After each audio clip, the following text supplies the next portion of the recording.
Okay, so welcome to this talk about the open sourcing of the O2 framework. Me and Håkon here come from a small consultancy company in Norway, and we've been developing the O2 framework for about a decade now, mainly for our clients, which includes some of the largest Norwegian sites on e-commerce and all kinds of portals and newspapers and stuff. Also, we have statistical real-time analysis of all the major websites in Norway, Sweden, Denmark, Finland, and so on, running on this framework. Since it's been an internal framework used only by us, it's kind of rough in that there's not much documentation and there's not much good installation procedures and so on. So we decided a couple of weeks ago that we would like to open source the framework, and we're just in the beginning of this process. So it's not quite ready, but I thought I'd just like to give you a tour on what we've done and what's different from other frameworks.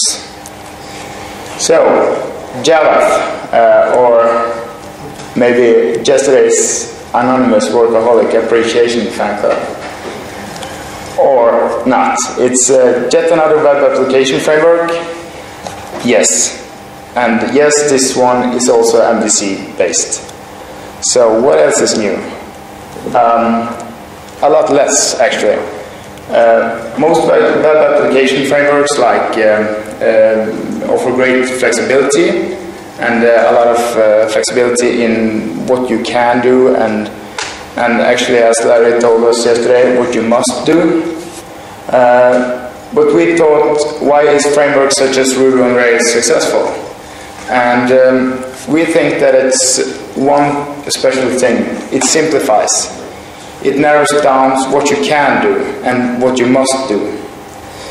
So our goal for O2 was to optimize for what we call the 99/1 rule, which is 99% of the time you're doing the same stuff for each client. You don't want to do that. That's boring. You want to do the fun stuff. And also, all of our clients have a perspective of a whole site, not just one single app. It's nice to be able to build one app in 5 minutes, but it's much nicer to build a whole site with all the features you need on the whole portal in 5 minutes.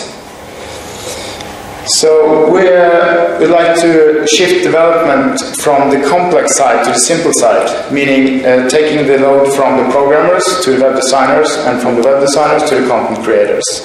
So making more flexibility on the easier or the simple side. So what's the downside? What you don't get? Or the sins?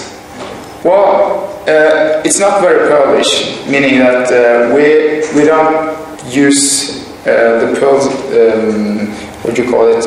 We use the camel lettering, and also since one of our major clients used Windows, we were forced to narrow down which cpan modules we used.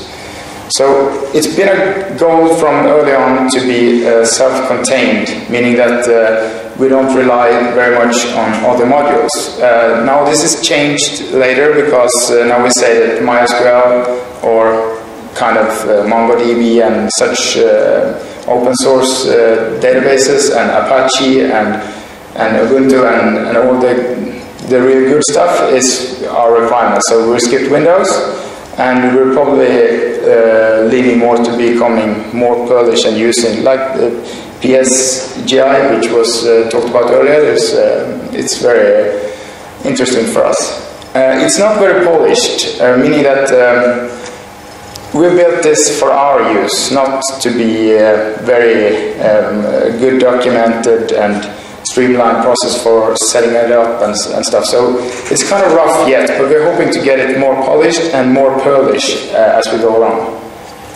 And as I said, there are not many choices in low-level technology. There's one template language, and there's not many. You can't flip in and out template languages and databases and like you can in Catalyst and other frameworks.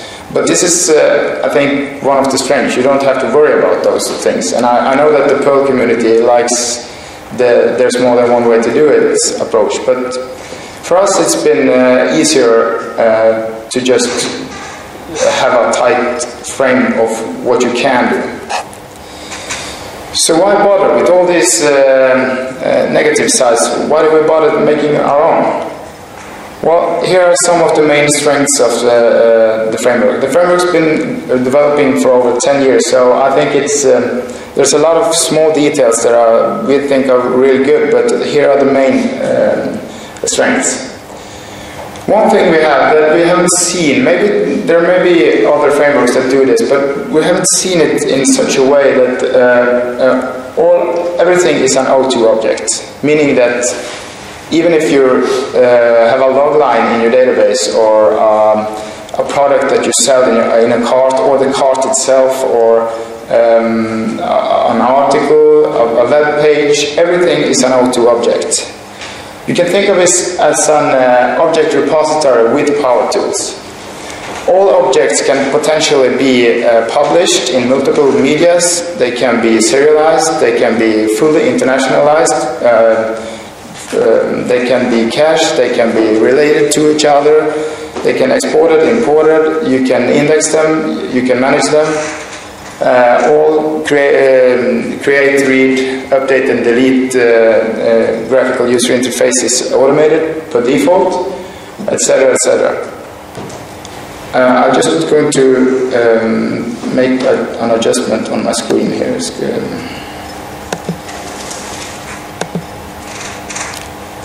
See if we can put it up a little bit.